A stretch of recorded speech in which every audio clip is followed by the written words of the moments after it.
বাংলার ভোট নিয়ে কি এবার নজিরবিহীন একটা দ্বন্দ্বের জায়গা তৈরি হতে চলেছে?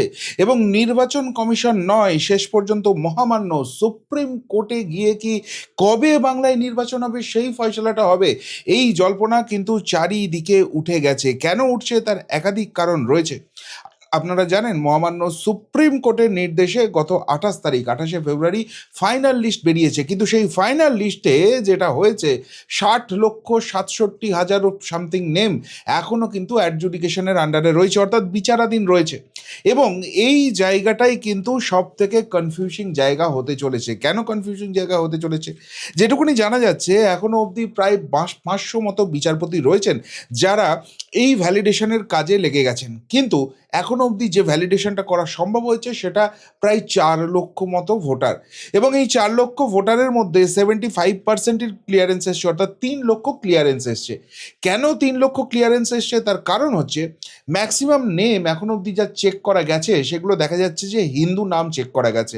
এবং এখানে পরিষ্কারভাবে দেখা যাচ্ছে যে ইআরও এইআরও এদের গাফিলতির জন্যই এই নামগুলো অ্যাডজুডিকেশনে চলে গিয়েছিল। এদের অনেক প্রমাণ পাওয়া যাচ্ছে যে এরা যোগ্য ভোটার, এদের ইচ্ছাকৃতভাবে এখানে পুরোটা জড়িয়ে দেওয়ার চেষ্টা করা হচ্ছিল। এর পাশাপাশি যেটা সংখ্যালঘু নাম, সেই নামগুলো চেক করতে গিয়ে কিন্তু মাথায় হাত পড়ে যাওয়ার জোগাড়। যে সংখ্যালঘু নামগুলোই চেক করা হচ্ছে ম্যাক্সিমাম জায়গাতেই দেখা যাচ্ছে সেগুলো ভুয়ো ভোটার, এবং সেগুলোকে জোর করে ভুয়ো ডকুমেন্ট দিয়ে এই তালিকায় ঢুকিয়ে দেবার চেষ্টা করা হচ্ছিল। এবং ইলেকশন কমিশনের হাতে তিনটে ভয়ঙ্কর প্রমাণ চলে এসছে, যাতে করে এটা স্পষ্ট হয়ে যাচ্ছে যে এই যে 60,67,000 সামথিং নেম রয়েছে, সেই নামগুলোকে ভালো করে যাচাই না করে ভোটার তালিকায় তুলে ভোট করার কোনো অর্থ হয় না। এখানে প্রচুর পরিমাণ গাফিলতি রয়েছে, এবং সেই 3টে প্রমাণ কি আপনাদের সামনে দিচ্ছি। এখন এই 60 লক্ষ নাম যদি বাইরে রাখা হয়, তাহলে সত্যি সত্যিই কি ইলেকশনটা করার জন্য রাজনৈতিক দলগুলো আগ্রহী হবে? কেননা ইতিমধ্যেই নির্বাচন কমিশন যে কাজ করছে সেই কাজটার জন্য প্রশ্ন তুলে দিচ্ছে এই রাজ্যের শাসক দল বাম এবং কংগ্রেস, এবং তারা স্পষ্টভাবে জানাচ্ছে এই 60 লক্ষ নাম বাইরে রেখে কিছুতেই নির্বাচন করা যাবে না। এবং আরেকটা জিনিস যেটা খুব গুরুত্বপূর্ণ হচ্ছে সেটা হচ্ছে 2024-এর লোকসভা নির্বাচন, যেখানে আসন সংখ্যার নিরিখে অনেকটাই পার্থক্য ছিল শাসক এবং বিরোধীদের মধ্যে, কিন্তু ভোট সংখ্যা যদি দেখা যায় সেখানে মাত্র দুটো দলের মধ্যে, প্রধান দুটো দলের মধ্যে তফাৎ ছিল 42 লক্ষ ভোটের। সেখানে 60 লক্ষ ভোট যদি এখানে বাইরে থাকে, তাহলে কিন্তু সেই জায়গা থেকে পুরো নির্বাচনী ফলাফলটাই এদিক থেকে ওদিক হয়ে যেতে পারে। আর সেই জন্যই এবার সুপ্রিম কোর্ট কি ভাবছে সেইটা জানতে চাইবে সব পক্ষই, কেননা পুরো পরিস্থিতি ইলেকশন কমিশন সেখানে এক্সপ্লেন করবে, এবং তারপর সুপ্রিম কোর্টের কি মত রয়েছে সেটা জানা দরকার। সাধারণত যেহেতু ইলেকশন কমিশন একটা সাংবিধানিক বডি, তাদের সিদ্ধান্ত বা তাদের কাজের মধ্যে সুপ্রিম কোর্ট নজরদারি করে না বা সেখানে হস্তক্ষেপ করে না, কিন্তু এখানে বারবারই দেখা যাচ্ছে ইলেকশন কমিশনের সেই কাজটাতে বহু রাজনৈতিক দলের গায়ে কাঁটা ফুটছে। ফলে তারা এই সুপ্রিম কোর্টে গিয়ে সেটাকে ঘেঁটে দেওয়ার চেষ্টা করছে, এবং তার ফলে মহামান্য সুপ্রিম কোর্টের নজরদারিতেই এসআইআর প্রক্রিয়া হচ্ছে। ফলে এই সংক্রান্ত যে সিদ্ধান্ত রয়েছে সেইটা মহামান্য সুপ্রিম কোর্ট কী ভাবনা চিন্তা করছে, তারপরই ইলেকশন ঘোষণার সিদ্ধান্ত হতে পারে। কেন এই জায়গাটায় জোর দেওয়া হচ্ছে তার বললাম না, 3টে কারণ পাওয়া গেছে। প্রথম যে কারণটা পাওয়া গেছে সেটা হচ্ছে ইআরও এবং এইআরওদের ভূমিকা। সেইখানে দেখা যাচ্ছে মারাত্মক রকমের গন্ডগোল করে দিচ্ছে। যদি সময়ে ভোট করতে হয় তাহলে এই 60 লক্ষ ভোটারকে বাইরে রেখেই ভোট করতে হবে।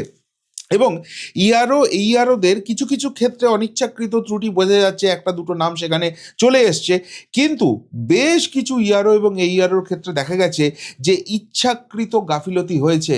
এবং এই ইচ্ছাকৃত গাফিলতিটা যেটা কমিশন কেস টু কেস নজরদারি করে দেখতে পেয়েছে, বুঝতে পেরেছে, সেটা হচ্ছে যে চাল আর কাঁকর এই দুটোকে যাতে আলাদা করা না যায় সেইটা চেষ্টা এই ইআরওরা করেছে। তারা যেটা করেছে, ধরুন 7 পুরুষের বাস, সংখ্যালঘু নাম, ভোট দিয়েছে, কোনো রকম কোনো অসুবিধা যাওয়ার কথা নয়, তবুও তাকে হিয়ারিংয়ে ডেকে পাঠানো হয়েছে। এবং হিয়ারিংয়ে যাওয়ার পরও, যথাযোগ্য নথি জমা দেওয়ার পরও সেই নথিটা ইচ্ছা করে আপলোড করা হয়নি। অন্য কোনো ফলস নথি আপলোড করে দেওয়া হয়েছে। তার ফলে এই এই ব্যক্তির নাম অ্যাডজুডিকেশনে চলে এসছে। এখন যোগ্য ভোটার হওয়া সত্ত্বেও নাম এরকম অ্যাডজুডিকেশনে চলে আসার জন্য খুব স্বাভাবিকভাবে তার তার ক্ষোভ বেড়েছে। এখন এই যে অপরাধী যারা রয়েছে তারা যেটা করেছে, এই যোগ্য ভোটার আর যারা এখানে ভুয়ো ভোটার রয়েছে তাদেরকে মিক্স করে দেওয়া, যাতে এদের ক্ষোভটা দিয়ে একটা জায়গা এমন তৈরি করা যায় যে সামগ্রিকভাবে এসআইআর প্রক্রিয়া ফ্লপ করেছে এবং সেই দিয়ে এসআইআর প্রক্রিয়া ভণ্ডুল হয়েছে। নিশ্চিতভাবে এখানে কোনো বড় মাথার একটা যে হস্তক্ষেপ রয়েছে সে বোঝাই যাচ্ছে, কিন্তু কাজটা এক্সিকিউট করেছে কিছু সংখ্যক ইয়ারও এবং এই আরও। সুতরাং এই যে বিপুল সংখ্যক ডেটা ধরা পড়েছে সেটাকে একদম খুঁটিয়ে খুঁটিয়ে দেখার দরকার আছে। যতক্ষণ পর্যন্ত না খুঁটিয়ে দেখা হচ্ছে কিছুতেই এই নামগুলোকে মেন ভোটার তালিকায় ইনক্লুড করার কোনো জায়গা নেই। কেননা এসআইআরে একবার পাশ হয়ে ভোটার তালিকায় যদি সেই নাম উঠে যায়, পরবর্তীকালে সেই নাম ভুয়ো প্রমাণ করা বা এই নাম কাটতে কিন্তু অনেক অসুবিধা হবে। এবং বিশেষ করে এরা যদি ভারতীয় নাগরিক না হয়ে থাকেন, এরা অবৈধ বাংলাদেশি বা রোহিঙ্গা হয়ে থাকেন, তাহলে সেক্ষেত্রে প্রবলেমটা কিন্তু আরও বড় জায়গায় যেতে চলেছে। ফলে এই 60 লক্ষ ভোটারের সিদ্ধান্ত নিয়ে কি করা উচিত, এটা সুপ্রিম কোর্ট কি ভাবনা চিন্তা করছে, এটা জানার যথেষ্ট দরকার রয়েছে। 2 নম্বর যে প্রমাণটা ইলেকশন কমিশন সাবমিট করতে চলেছে সেটা হচ্ছে এই রাজ্যে মাঝে মাঝেই ভুরি ভুরি ভোটার কার্ড উদ্ধার হওয়া, বিভিন্ন পুকুর থেকে, বিভিন্ন ময়লা ফেলার ডাম্পিং থেকে বস্তা বস্তা ভোটার কার্ড পাওয়া যাচ্ছে এবং সেখানে বহু ভোটার কার্ডই দেখা যাচ্ছে যে স্থানীয় অধিবাসীদের নামে। তার মানে একটা ডুপ্লিকেট ভোটার কার্ড বানানো চক্র যে এই রাজ্যে রয়েছে সেটা এস্টাবলিশড, এবং এই ডুপ্লিকেট ভোটার কার্ড বানিয়ে এরাই ভুয়ো ভোট, ছাপ্পা ভোট করে ভোটের ফলাফল এদিক থেকে ওদিক করে দেয়। এখন এসআইআর পর্বে যেহেতু অলরেডি 65 লক্ষ ভুয়ো নাম বাদ চলে গেছে এবং 60 লক্ষ অ্যাডজুডিকেশনে আছে, তার মানে 1,25,00,000 ভোটার তারা কিন্তু ভোটার তালিকার বাইরে থাকছে আপাতত, এবং এই ভোটটা আর ছাপ্পা করা যাবে না। সেই জন্যই কি এই ভুরি ভুরি কার্ডগুলো উদ্ধার হচ্ছে, এই জায়গাটাও ভেবে দেখার দরকার আছে। এই 60 লক্ষকে যদি কোনো রকম অ্যালাউ করার কথা বলা হয়, কারণ একটা মহল থেকে বলা হচ্ছে যেহেতু এরা অ্যাডজুডিকেশন রয়েছে, অর্থাৎ এরা যে যোগ্য ভোটার নয় এটা তো এখনো একদম পুরোপুরি প্রমাণিত হয়নি, তাই আপাতত এদের ভোটিংটাকে অ্যালাউ করে দেওয়া হোক, এই অ্যাপিলটা যেতে পারে। সুতরাং সেই জায়গাটাকে আটকাবার জন্য এই তথ্যটা কিন্তু খুব গুরুত্বপূর্ণ হতে চলেছে এবং মহামান্য সুপ্রিম কোর্ট সেটা শোনার পর কি করেন এটাও দেখার দরকার রয়েছে। 3 নম্বর, এই রাজ্যের শাসক দল প্রায়শই হুঙ্কার ছাড়ছে যে বারবার তো বিজেপির তরফ থেকে বলা হচ্ছে যেখানে প্রচুর বাংলাদেশি ও রোহিঙ্গা অবৈধ ভোটার রয়েছে, কোথায় বাংলাদেশি কোথায় রোহিঙ্গা এখনো অবধি ইলেকশন কমিশন কোথায় বার করতে পেরেছে। আসলে এরা খুব সুচতুরভাবে যে জায়গাটা চেপে দেওয়ার চেষ্টা করছে, এখনো অবধি যে 65 লক্ষ নাম বাদ গেছে তারা হচ্ছে ম্যাক্সিমামই মৃত voter, duplicate voter, shifted voter বা অস্তিত্বহীন ভোটার। কিন্তু এই যে 60 লক্ষ অ্যাডজুডিকেশনে আছে এরাই তো মূলত বাংলাদেশি এবং রোহিঙ্গা, এবং তার জলজান্ত প্রমাণ এই রাজ্যের পুলিশই অ্যারেস্ট করেছে এমন একজনকে যিনি ভুল নথি বানিয়ে একজন প্রতিবেশীকে নিজের বাবা বানিয়ে এখানে ভোটার তালিকায় নাম তুলে ফেলেছিলেন, কিন্তু আদতে তিনি বাংলাদেশ বাহিনীর সদস্য। এখন এই বাংলাদেশ বাহিনীর সদস্য যদি পশ্চিমবঙ্গের ভোটার হয়ে যায়, এরা নাশকতামূলক কাজকর্মে যুক্ত এবং দীর্ঘদিন ধরে কোচবিহারে বসবাস করছিল, অর্থাৎ স্থানীয় প্রশাসনের যে মদত রয়েছে, স্থানীয় রাজনৈতিক শক্তির যে মদত রয়েছে সেটা এস্টাবলিশ, এই জন্যই এতদিন ধরে ট্রেস করা যায়নি। এসআইআর হয়েছে বলে এরা আজকে ধরা পড়ছে, এবং তার থেকেও অত্যন্ত গুরুত্বপূর্ণ বহু হিন্দু নাম পাওয়া যাচ্ছে যারা আদতে বাংলাদেশের বাসিন্দা এবং সেখানকার তারা মুসলমান নাম এই দেশে এসে নাম পরিচয় চেঞ্জ করে দিয়ে তারা হিন্দু সেজে থাকছে। ফলে এই অবৈধ বাংলাদেশি, এই অবৈধ রোহিঙ্গা, এদের তো এই দেশে থাকার কোনো জায়গা নেই, জাতীয় নিরাপত্তার জন্য একটা বড় প্রশ্ন। এবং সেই জন্য এদের যদি এসআইআরে পাশ করিয়ে দেওয়া হয় ভালো করে জাজ না করি, ভালো করে বিচার না করি, তাহলে কিন্তু পরবর্তীকালে ভারতবর্ষের সুরক্ষার প্রশ্নেও একটা বড়সড় প্রশ্নচিহ্ন চলে আসবে।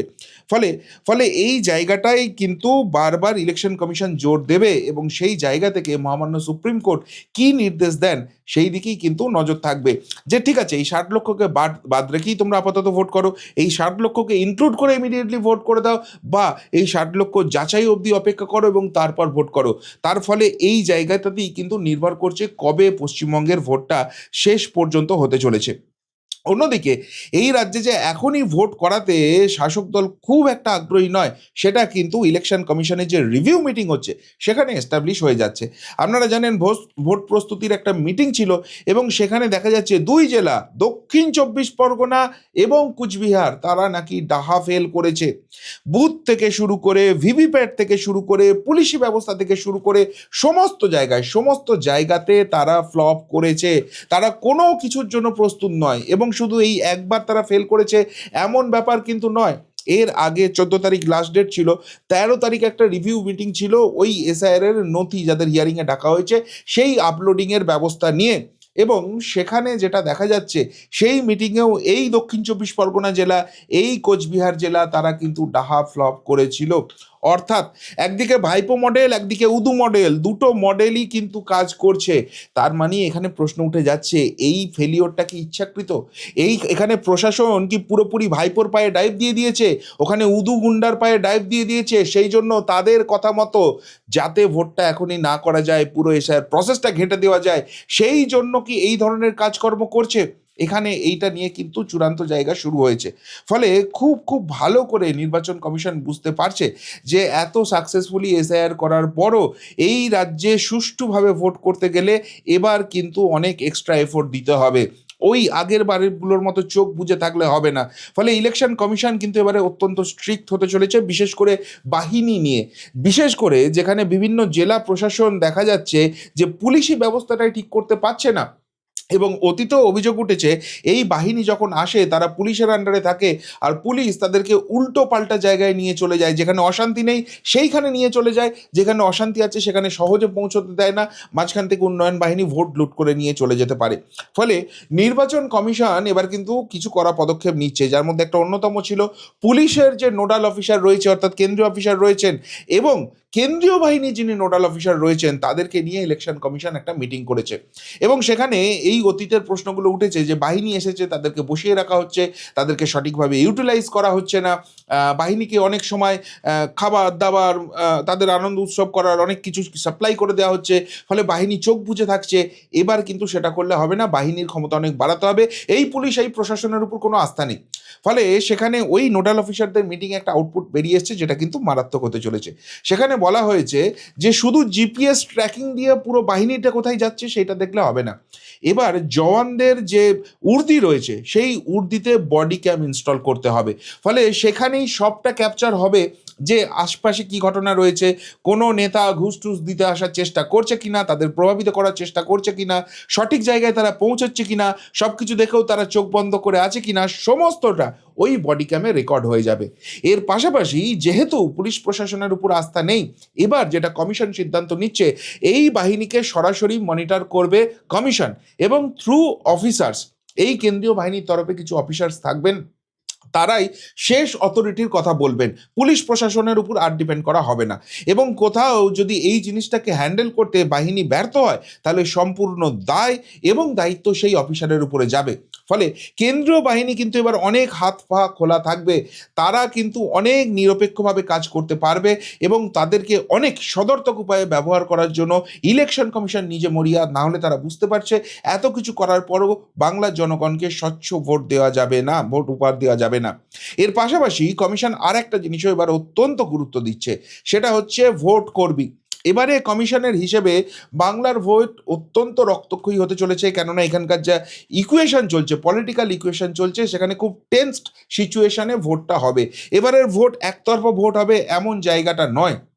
ফলে সেই জায়গায় ভোট কর্মীদের ভূমিকা সেটা অত্যন্ত গুরুত্বপূর্ণ হতে চলেছে।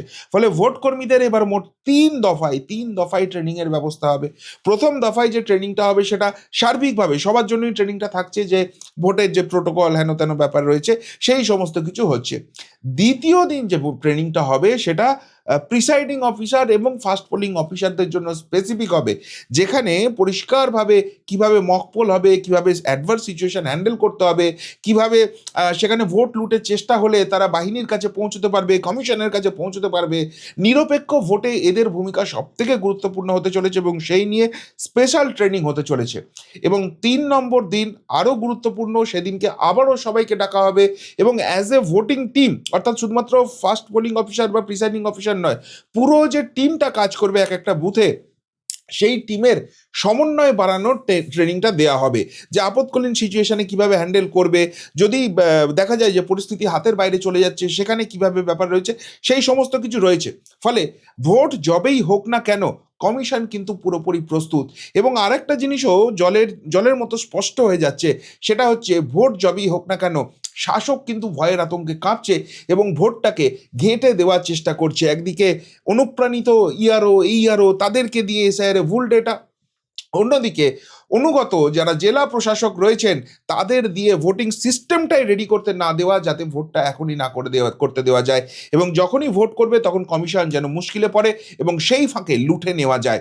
কিন্তু একটা দিক আরও স্পষ্ট হয়ে যাচ্ছে, ইলেকশন কমিশন পুরো ডেটা বেসড ওয়েতে তাদের কাজটা করে যাচ্ছে এবং সমস্ত ডেটাটাই মহামান্য সুপ্রিম কোর্টের কাছে রাখতে চাইছে, এবং সেখানেই সেই কোর্টেই বলটা রাখতে চাইছে যে বাংলার নির্বাচনটা ঠিক কবে হবে, কিভাবে হবে, এবং সেই জায়গায় ইলেকশন কমিশনের ভূমিকা যে একদম নিরপেক্ষ এবং সেইটার উপর নির্ভর করেই তারা এগোতে চাইছে। যতই তাদের উপর রাঙিয়ে দেওয়ার চেষ্টা করুক পলিটিক্যাল অ্যালাইনমেন্ট, সেই জায়গায় যে তারা নেই, উল্টে তারা এই নিরপেক্ষ কাজ করতে গিয়ে যে ভুয়ো কাজটা করছে সেই জন্য তাদের বাধার সম্মুখীন হতে হচ্ছে। সুতরাং সুপ্রিম কোর্টের নজরদারি থাকা উচিত এবং সেই নজরদারিতেই ভোটটা হওয়া উচিত, সেই জায়গাটাও কিন্তু এস্টাবলিশ হয়ে যাচ্ছে। কি বলবেন এই নিয়ে? যদি কিছু বলার থাকে অবশ্যই কমেন্ট বক্সে কমেন্ট করে জানাবেন। এখনকার মতো এখানেই শেষ করলাম, ফেরত আসছি নতুন প্রতিবেদন নিয়ে খুব তাড়াতাড়ি। ভালো থাকবেন, সাথে থাকবেন, পাশে থাকবেন। নমস্কার।